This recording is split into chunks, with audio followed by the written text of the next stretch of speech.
सब लोगों ने लाला का जन्म किया। 5000 साल पहले की नकल करी। 5000 साल पहले की नकल करी।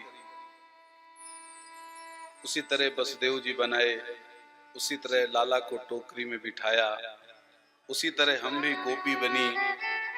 तो मैं जरा थोड़ा आप लोगों से पूछूं कि जब आपको नकल में इतना आनंद आया तो जब असल रहा होगा तब क्या रहा?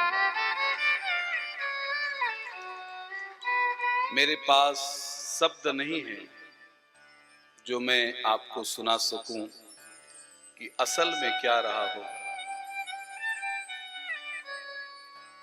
वहां तो वो हाल था, न तन का रहा होश, मेरे मन को हर लिया। सब परम प्रसन्न है। बंधु, कल कुछ कथा रह गई है और हम लोग उत्सव मनाना शुरू कर दिए। आज उस शेष कथा को हम लोग सुन लें। फिर इसके बाद आज भी उत्सव मनाया जाता है, जिस उत्सव का नाम होता है नंदोत्सव। आज भी बहुत बड़ा उत्सव मनाया जाएगा। बस हमारी आप सबसे प्रार्थना है,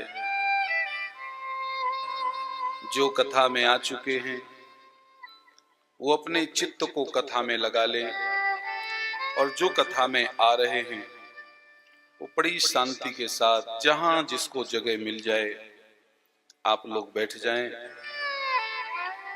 और भगवान की कथा में अपना मन एकाग्र करें।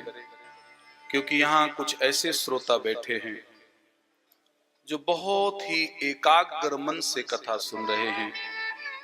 कृपया उन्हें विक्षेप ना करें।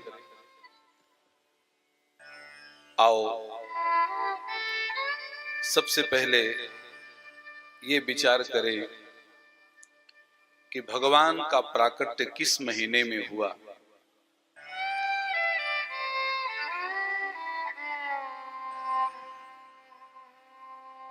जब भगवान प्रकट होना चाहे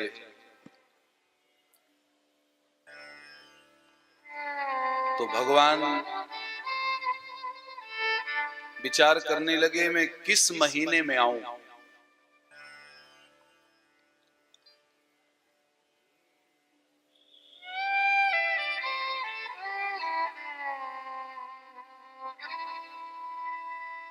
भगवान जब धरती में आना चाह रहे थे तो भगवान ने विचार किया मैं कौन से महीने में आऊं। तो जब भगवान महीनों का चयन करने लगे तो सारे महीने, कितने महीने होते हैं? 12 महीने सब आ गए। सारे महीनों ने अपनी अपनी प्रशंसा शुरू करी। सबसे पहले कौन सा महीना आया? सबसे पहले कौन सा महीना आता है संस्कृत में? चैत्र। चैत्र का महीना राम जी के सामने खड़ा हो गया। राम जी से कहता है, राम जी, नव वर्ष का प्रारंभ मेरे ही महीने से होता है। अब देखो, चैत्र का महीना, चैत्र जो मास है वो अपनी प्रशंसा बता रहा है। क्या बता रहा है? कि हे राम जी, जरा मेरे महीने की बड़ाई सुनो। नव वर्ष की शुरुआत मेरे ही महीने से होती है और सृष्टि की शुरुआत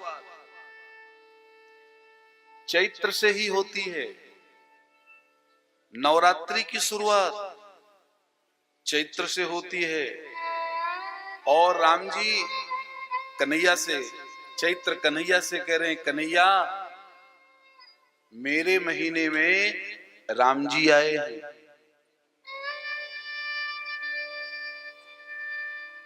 रामावतार मेरे महीने में हुआ है। तो देखो, जब चैत्र ने इतनी अपने महीने की प्रशंसा बताई तो चैत्र ने सोचा कि अब तो कन्हैया खुश हो जाएंगे, कहेंगे बस बस बस चैत्र में मुझे भी आना है। लेकिन पता है कन्हैया ने ऐसे गर्दन घुमा के कहा चलिए पीछे चले। चैत्र बेचारा उदास हो गया, बाप रे, मैंने कितनी अपनी प्रशंसा करी और मेरे कन्हैया ने मुझको पीछे कर दिया। इसके बाद दूसरा महीना आया। दूसरा महीना कौन? चैत्र के बाद बैसाख। आप बताइए, आप में क्या बड़ाई है, आपकी क्या महिमा है? बैसाख महीने ने हाथ जोड़ के कहा कन्हैया, हे प्रभु, नरसिंह भगवान का अवतार मेरे ही महीने में हुआ है। भगवान ने थोड़ी देर तक विचार किया, फिर बैसाख से कहते हैं चलो तुम भी पीछे हो। बैसाख भी फेल। अब बैसाख के बाद ज्येष्ठ। आप में क्या महिमा है, आपके महीने में क्या महिमा है? तो ज्येष्ठ कहता है ठाकुर जी, निर्जला एकादशी मेरे ही महीने में होती है। ठाकुर जी थोड़ा हंसे, कहते हैं आप भी पीछे चलो। अगला आषाढ़। आप में क्या महिमा है? तो आषाढ़ ने कहा ठाकुर जी, गुरु पूर्णिमा मेरे महीने में ही होती है। अच्छा, गुरु पूर्णिमा आपके ही महीने में होती है? बोले हाँ ठाकुर जी, मेरे महीने में ही गुरु पूजा होती है। थोड़ी देर बाद कन्हैया ने कहा आप भी पीछे चलो। अब कौन आया? आषाढ़ के बाद आप लोग, आपका जो शहर है ना, आप लोगों को तो ये महीना याद ही होना चाहिए। और किसी को याद हो या ना याद हो, लेकिन बांदा वालों को तो श्रावण याद ही होता है। जितनी अच्छी पूजा शंकर जी की बांदा के लोग करते हैं, शायद संसार में बहुत कम शहर ऐसे होंगे। एक बार अपनी प्रशंसा में सब लोग ताली बजा दीजिए। ऐसा कोई घर नहीं होगा बांदा में कि श्रावण के महीने में जिसके घर में पार्थिव पूजा ना हो। साहब, सबके घर में। और चलो पार्थिव पूजा ना भी हो तो ऊपर जो बैठे हैं ना पहाड़ में, वहां तो साहब लाइन लगती है, लाइन लगती है। तो श्रावण ने क्या महीना बताई? जब ठाकुर जी ने श्रावण से पूछा कि तुम्हारी क्या महिमा है, तो श्रावण ने कहा कि भोले बाबा की सबसे अच्छी आराधना मेरे ही महीने में होती है। सावन। अच्छा, एक महीना गायब हो गया। वो लाइन में खड़ा ही नहीं, फॉर्म लिए, भाई इंटरव्यू हो रहा है ना, तो एक महीना गायब। उतने में कुंवार आ गया, वो भी अपनी महिमा गाई। कार्तिक आया, भगवान ने उससे पूछा कि आपकी क्या महिमा है? तो कार्तिक ने कहा दीपावली, दीपमालिका मेरे ही महीने में होती है। अगहन ने कहा कि राम विवाह मेरे ही महीने में होता है।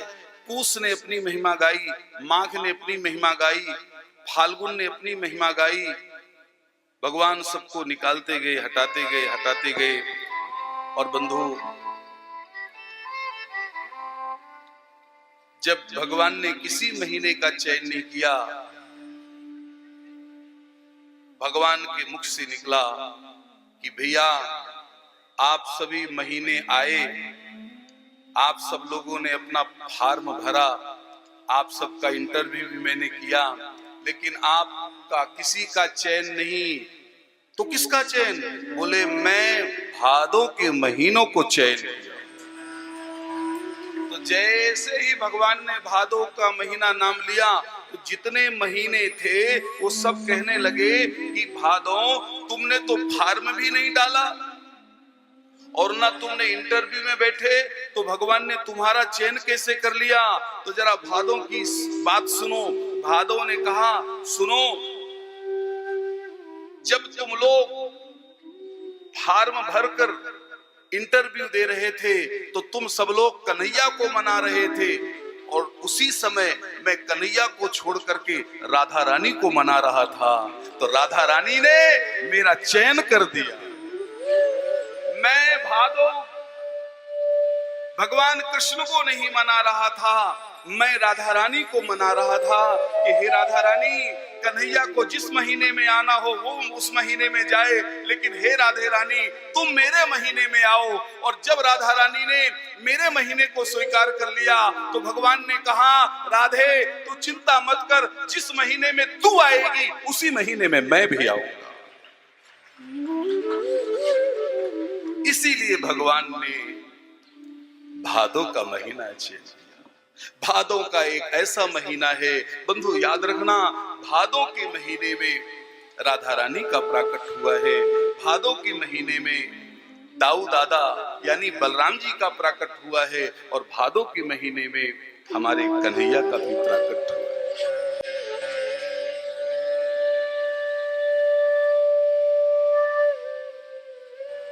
आहा, भगवान को एक गांव से दूसरे गांव में जाना है, मथुरा से गोकुल। तो भगवान ने सोचा कि मुझे मथुरा से गोकुल जाना है, क्या करूं, इस लीला को कोई जान भी ना पाए। तो देखो भगवान ने किसका सहारा लिया, भगवान ने योग माया का सहारा लिया। योग माये जी इधर आइए, मेरा एक काम करो। योग माया ने कहा क्या? बोले मेरे पिताजी, ध्यान से सुनिए कथा, भगवान योग माया से क्या कहते हैं, मेरे पिताजी वसुदेव जी मुझे उठाकर सर में रखेंगे और मथुरा की जेल से मुझे बाहर निकालेंगे और रातों रात मुझको गोकुल नंद बाबा के घर में पहुंचाएंगे। फिर वहां से एक कन्या का जन्म पहले से हो चुका है, उस कन्या को लेकर मेरे पिता वसुदेव जी मथुरा आएंगे। तो इस लीला को कोई जान ना पाए, इस लीला को कोई जान ना पाए कि मैं कहां से कहां चला गया। इस लीला में आप हमारा सहयोग करिए। तब योग माया ने कहा हे प्रभु, मैं आपकी लीला में सहयोग करूंगा, इस लीला को कोई जान नहीं पाएगा। और बंधु, तब भगवान ने कहा योग माये, यदि तुम मेरी इस लीला में सहयोग कर दोगी तो नाम ध्येयानि कुर्वन्ति स्थानानि च नरा भुवि दुर्गेति भद्रकालीति विजया वैष्णवीति च कुमुदा चंडिका कृष्णा माधवी कन्यकेति च। भगवान ने कहा हे योग माये, तेरे बहुत नाम होंगे, दुर्गा, भद्रकाली, विजया, वैष्णवीति। वैष्णवीति माने, वैष्णवीति माने वैष्णव, वैष्णो देवी। कुमुदा ये भी दुर्गा का नाम है। चंडिका, चंद्रिका देवी हमारी कुल देवी है। आप सब लोग अपनी अपनी कुल देवी को याद जरूर रखो। जैसे हमारी कुल देवी कौन है? चंद्रिका देवी। ऐसे जितने भी यहाँ बैठे हैं सबकी अलग अलग कुल देवी होंगी। हमारे अलग अलग कुल देवता होते हैं। संसार में सबको अपनी कुल देवी का नाम याद रहना चाहिए और हमारे अपने कुल देवता का नाम भी याद रहना चाहिए। गौरी पद्मा सची मेधा सावित्री विजया जया देवसेना स्वधा स्वाहा मातरो लोकमातरः जयंती मंगला काली भद्रकाली कपालिनी दुर्गा क्षमा शिवा धात्री। स्वाहा स्वधा नमोस्तुते। देखो, योग माया के पास एक ऐसा मंत्र है जिस मंत्र का नाम है नींद यानी नींद बुलाने का मंत्र, जिसको अच्छी नींद ना आती हो, काफी देर तक नींद का इंतजार करना पड़ता हो, बिस्तर में नींद ना आती हो, एक बार इस मंत्र का प्रयोग करके देखिएगा। मंत्र बोलते ही जम्हाई आने लगेगा। जो यहां मैं मंत्र बोलने जा रहा हूं, इस मंत्र के बोलते ही जम्हाई आने लगेगा। बोले कि नहीं भाई? वैसे जम्हाई आ रही है और कहीं बोल दे तो और आने लग जाए। लेकिन मैंने प्रयोग किया है, अभी परसों ही टेलीफोन के माध्यम से हमने इस मंत्र का प्रयोग किया। सामने वाला तुरंत सो गए। बंधु, चलो तुम लोग मंत्र, इस मंत्र को तुम लोग मत बोलना, मुझे बोलने दो। हमें आ जाएगी तो आ जाएगी। कौन सा मंत्र है? शुद्धे शुद्धे महायोगिनी महानिद्रे स्वाहा। शुद्धे शुद्धे महायोगिनी महानिद्रे स्वाहा। शुद्धे शुद्धे महायोगिनी महानिद्रे।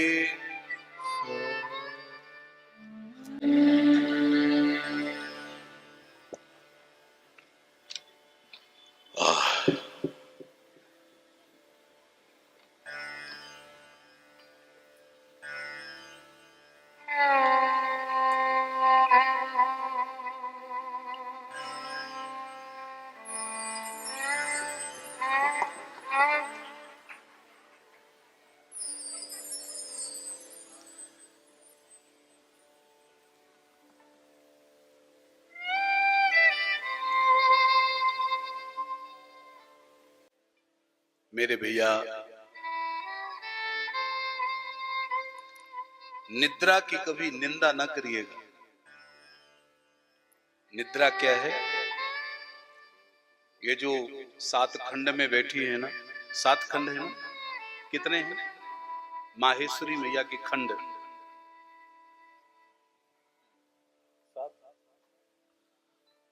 ये जो मां महेश्वरी बैठी हैं, उसके शायद कुछ खंड है। जो भी हो, ये जो मां बैठी है ना, मां महेश्वरी, उसका एक नाम क्या है? निद्रा देवी। दुर्गा सप्तशती में जब आप पाठ करते हैं ना, तो क्या बोलते हैं?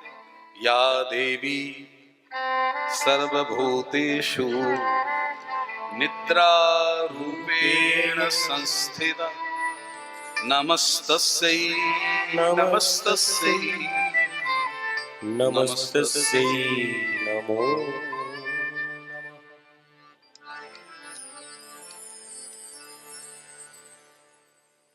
नींद के लिए अच्छे बिस्तर की जरूरत नहीं है। अच्छी नींद के लिए चित्त का शांत रहना बहुत जरूरी है साहब। मेरी आप सबसे प्रार्थना है, क्योंकि आप सब हमारे परिवार के लोग बैठे हैं, जब कभी बिस्तर पर जाइए सोने तो 1 सेकंड के लिए सब कुछ भूल जाइए।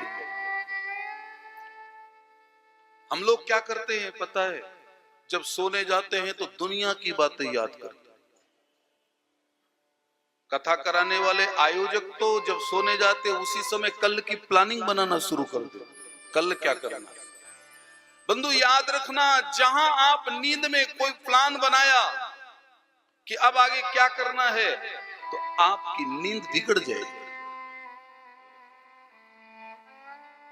जैसे ही बिस्तर में जाइए सब कुछ भूल जाए, कुछ याद ना करें, केवल याद करना है तो परमात्मा को याद करिए। बहुत अच्छी नींद आएगी। अब तुम्हारा सब सो गए, योग माया ने ऐसी चांदी की छड़ी घुमाई, सब सो गए। बाबा सो गए, मैया सो गई, सुनंदा सो गई, पूरे गांव के ब्रजवासी सो गए, ब्रज गोपियां सो गई, यहां तक कि गैया और बछड़े भी सो गए। सब सो। अब जब सब सो गए तो बसदेव जी ने क्या किया? बसदेव जी ने जो टोकरी में कल लाला आया था, उसी लाला को यशोदा जी के बगल में लिटा दिया, और यशोदा जी के बगल में जो लाली लेटी थी उसी लाली को टोकरी में रखा और वापस मथुरा। अब देखो, वो लाली रास्ते भर रोई नहीं रोई, लेकिन जैसे वो लाली मथुरा की जेल में आई रोना शुरू, और जैसे रोना शुरू तो दरवाजे में जो द्वारपाल सो गए थे वो सब जग गए। भगवान के जाते समय सब सो गए। अच्छा देखो, ध्यान से देखिए, आप बहुत अच्छे श्रोता हैं। जब भगवान गए तो सब सो गए, और जहां माया आई तो सब जग गए। दौड़ करके महाराज को संदेश दिया, महाराज जेल में बच्चे की रोने की आवाज आ रही है।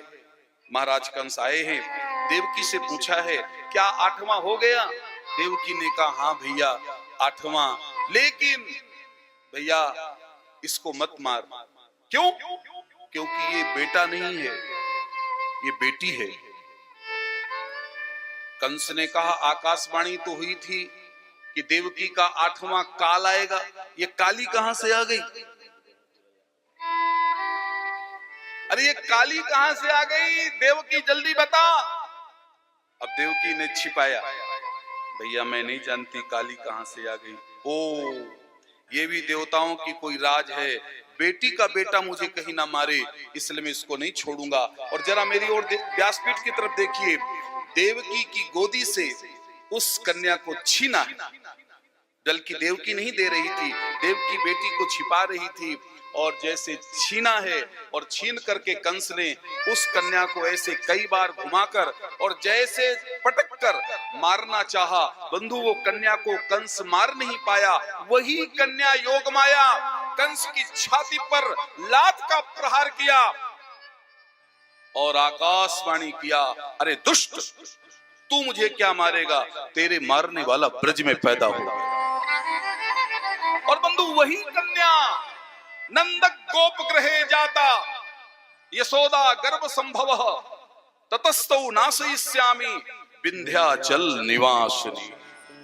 विंध्याचल पर्वत पर अष्टभुजा धारण करके विराजमान हो गए।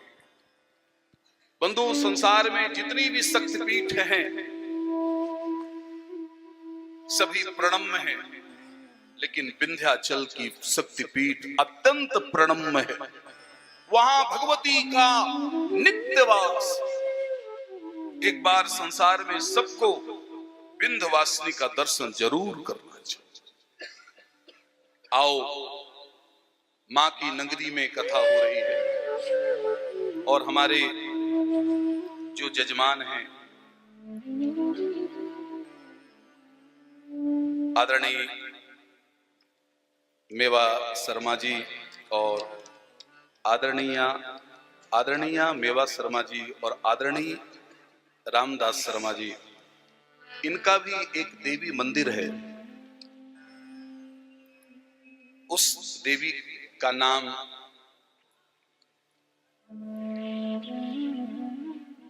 पूरा संसार, पूरा बुंदेलखंड सब कोई जानता है आपका स्वतः का मंदिर है।